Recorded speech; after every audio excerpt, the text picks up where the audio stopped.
And now, the Story Studio Hawk and Cleaver presents The Witching Hour.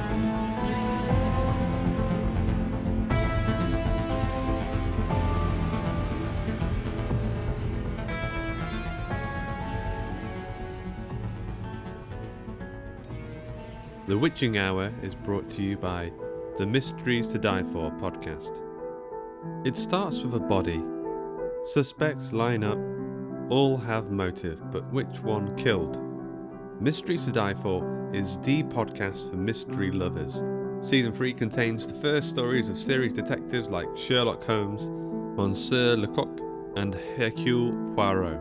Can you find the killer before these masters stage their grand reveals?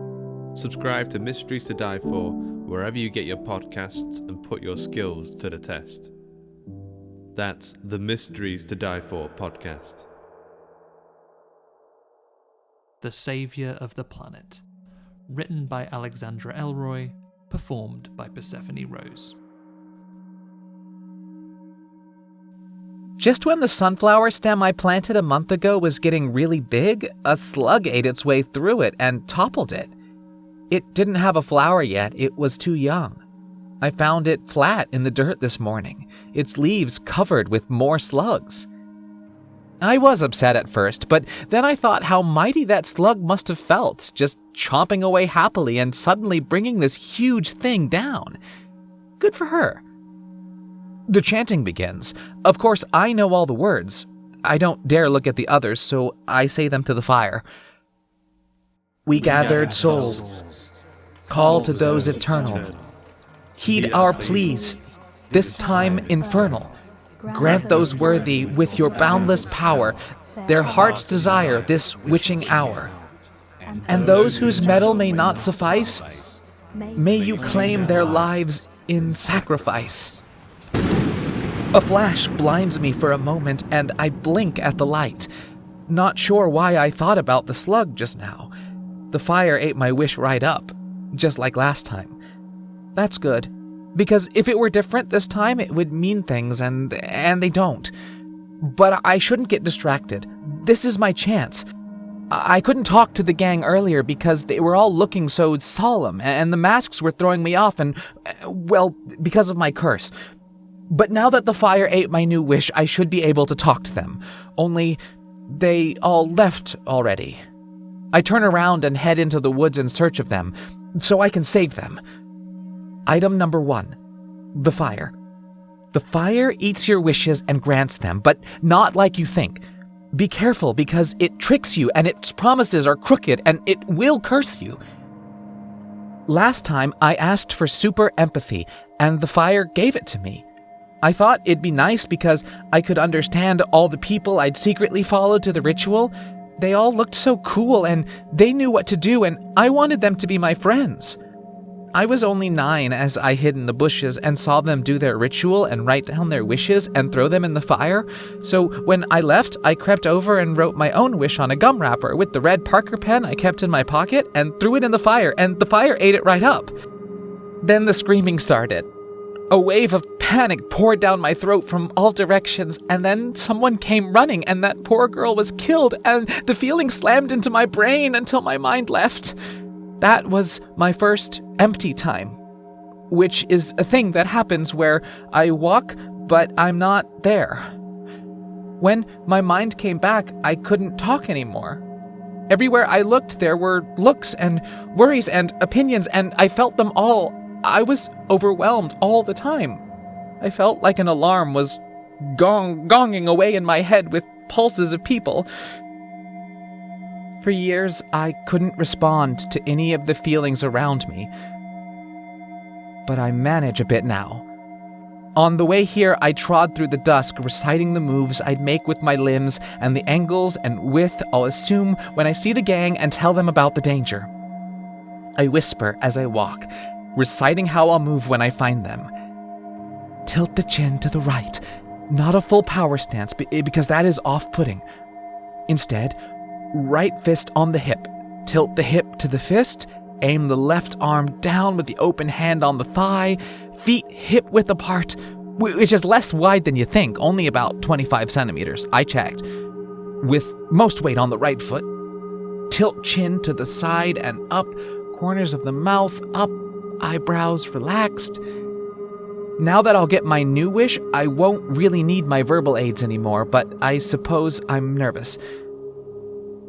It is dark, so I adjust my head torch. I spot a vine on the ground. Item number 36, the vines. See index for variety. This vine is thick, dark, and gooey, so that means it won't move much if you don't touch it. If you step on it after drinking the draft made from its juice, see item number 9, you see things you don't want to see. The thin ones with the thorns you have to run from because they're fast, and if they touch you, you'll feel things you don't want to feel. I take a big step back over the vine and keep going. It's easy. Things that have a manual don't scare me.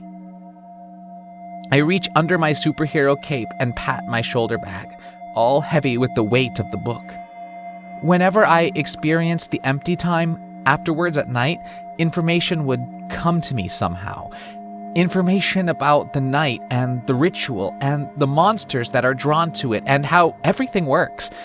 I think the empty time draws it in somehow because my head needs to be filled when I'm not there. I wrote it all down in the book in case the ritual would happen again. This time I could help the gang, warn them of the dangers. I would throw my new wish in the fire so I could talk to all of them and save them when they needed it. Maybe the sunflower will grow back. The roots are still in there, right? I should look up how that works, and I'll give it some water just in case. I saw the slugs on top of it before when it was still standing, but I didn't want to hurt them by drowning them with beer or anything, so I just removed them and put them back on the ground. Maybe that's why they ate through it so close to the bottom, actually. So I did it wrong. I suddenly feel tears, but you shouldn't cry for a plant because it's only a plant. So I bite the inside of my cheek until I'm crying because it hurts and not for the plant. It's normal to cry for pain. There's another cry, too, from out there. I look up and a spike of panic hits me as a slim woman in a rabbit mask bolts past. It all happens too fast for me to react at all. I turn for a moment, but she is already gone. I consider going after her, but then I turn back to the place she sprang from. There is a clearing there, and it pulls me towards it. There is someone there. He is standing very still, but it's definitely one of the gang. I recognize his black and white mask, only it looks a bit different. Like one side is lighting up like a flaming silver.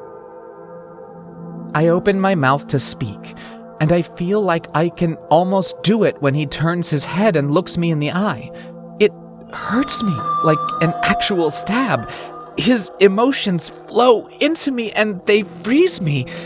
His eyes looking out through the holes of the mask seem so dead, but what flows from him is a tidal wave of pure, ice-cold dying.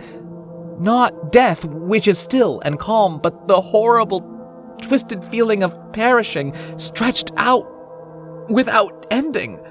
I cannot look away, and I am caught. The man stares right into me while seeing nothing. Then he slowly turns and disappears into the dark. The alarm is banging in my head while I slowly unfreeze. The empty time almost happens, but I hear something that snaps me out of it. Someone shouting, "No," followed by a thin shrieking. Maybe human or not? It sounds weak, like it needs my help. It comes from the opposite direction of where the man went. I shudder back into existence, and I make my legs move toward it. While I walk, I pull out my book and click my red marker. Item number 344, I note. The Black and Silver Man. Stay away from the Black and Silver Man. If I get this book to someone and explain the rules of this place, this ritual and its creatures, because there are rules, and if you follow them, you'll be all right. If I explain, they'll be safe. And it's not like they don't want me here this time. They asked me. I found the invite written in my book last week. I like that it said I should dress up because I like costumes. I'm a superhero. I wonder why they need me because it didn't say in the book. There it is. Is it a baby? I can't see, but the sound is coming from there.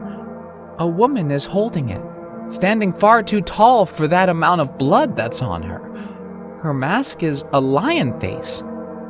She was in the circle. She looks like she's in trouble. There is a lot of blood. She could really use my book. I hug it tight and I take a step over to her. Maybe she doesn't want me there. What if she gets angry? She looks angry. She could shout at me, or her eyes could be all dead like the black and white man's. I think she hears me because she looks up. I quickly step back, holding my breath. She looks around for a bit, and then bends her head back down to her baby, I think. Her face is all screwed up. There is a feeling there, but I'm too far away to feel what it is. Slowly, I back away. My foot catches on something and I slam back. I hate falling in front of people. Did she see? Mortified, I scramble up and run away. It isn't until I stop to adjust my head torch with both hands that I notice I'm not holding the book. I must have dropped it when I fell. My head torch flickers at my touch and dies. I consider retracing my steps by listening for the baby's wails. I heard them a second ago, but no, it's all quiet now. Tears come into my unseeing eyes. My head is red hot, and it must be shame because why couldn't I talk to her and help her? I just ran away while she needed help, and now the book is gone. My superpower left me. Something thick under my foot makes me stoop down and feel what I stepped on. It's a vine. I look around quickly, waiting to see things, but nothing appears. Then I see some shapes in the dark. Instinctively, I move away from them until there is a warmth behind me. I turn and see item number 1 smile at me. "Hello, Jenny," says the fire. It seems bigger than before, with a bulk crumpled up inside. "I can't talk to you," I answer. "I stepped on a vine, and now I will see things that are not real, and they can appear at any moment." "Yes, you know what the vines do. You know everything about me. Aren't you glad that you know those things, Jenny? I gave you so much information, everything you need to help everyone." You owed me that, at least," I mumble, "after everything you took from me last time." The fire is surprisingly easy to talk to. I haven't said so many words in a row in years. The fire giggles and embers jump out. "You think I owe you? After you crashed into my circle without being invited?" I didn't deserve you taking my mind just because I intruded or made my wish wrong." "You think I granted your wish, Jenny?" My throat tightens and my head feels like it is becoming a fist. "Yes, I asked to understand people and you made everyone's feelings so strong in my head that I couldn't move anymore, couldn't talk. I walked around feeling everyone's problems so much my heart always hurt, and people's apathy towards me slapping in my face, and I couldn't do anything. Just looking someone right in the eyes cuts into me so hard. How could you do that to me?" "I didn't grant your wish last time, Jenny." "You did." "Why did you sneak into the forest after some people you liked? Why didn't you just talk to them?" "Because you couldn't. You were unable to talk to people even as a young girl. The you now is just who you are. There is some trauma, sure, but the sensitive, anxiety-ridden little woman you grew into is who you were always going to be." No, it was you. I was normal until I saw the things you showed me, until you granted my wish all crooked." all that happened to you here was that you got something else to blame for your mental abnormality, to stop you having to deal with who you always were. Face it, Jenny, you don't have a superpower or a curse. You're just disabled. You were born with that mind in you, and it grew just like it was doomed to. I grab the sides of my cape and wrap it around me as I rock back and forth, my head shaking. No, you're a liar, a liar, a liar, a liar. This is not who I am. You broke me, and now you lie, you lie, you lie, you lie. Don't worry, Jenny. You were part of my circle this time. I am granting the wish you made tonight. But I still couldn't talk to that woman. I was so afraid of her, and I couldn't help her, and now even my book is gone. It was never about that book. The knowledge that came to you just proves that your mind is a good host. There is room in there for information, feelings, people of all kinds, really. No, your wish, that was bigger than that. You wished to be someone who could do something about things, something big. Don't you worry about that little woman and her little problem. You want to do big, big things. You want to chomp at the bottom of the stem and bring down something bigger than you can possibly comprehend. And that is what I am giving you. Look behind me. A shadow glows in the fire's aura. It is the black and silver man, the man with the dead eyes. The silver half of his mask looks like it reflects the flames, only it looked like that before too, when the fire wasn't near. He is looking down at something by his feet. He is a villain, Jenny. His soul is twisted and malformed. And now, Jenny, you can bring him down at his roots. I'm shining on your weapon right now. A rifle lights up among the soot and the dirt. It pulls at me, and it doesn't scare me at all. Go on, Jenny. Save the planet. Things are quiet and calm, just for a second, until the man starts panting, grunting, breathing heavy, and it sounds too loud, just too loud. Emotion spills from him, oozing all over me.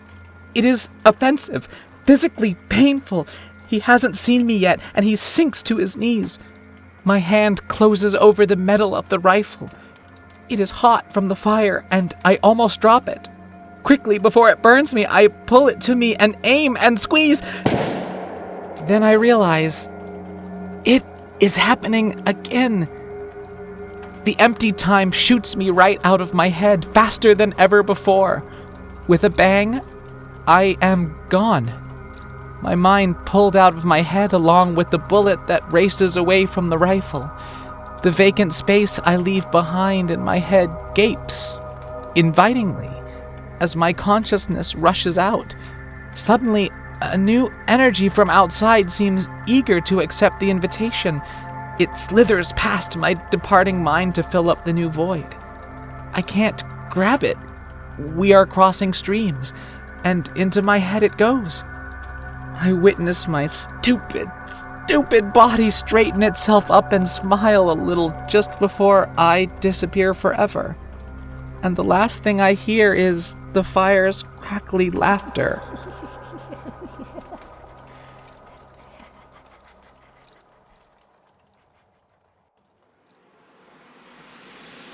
The Witching Hour is produced by Story Studio Hawk and Cleaver, directed by Andy Conduit Turner. Tonight's episode, The Saviour of the Planet, was written by Alexandra Elroy and performed by Persephone Rose. Sound, music and editing are all by Duncan Muggleton. All additional sound effects come from freesound.org. Our entire series is produced under a Creative Commons Attribution Non-Commercial No Derivatives license, which, as any friendly legal professional will tell you, means don't sell it, don't edit it, don't unpick it looking for a conspiracy that goes all the way to the top, like literally all the way. But you can share it as much as you'd like. Until next time,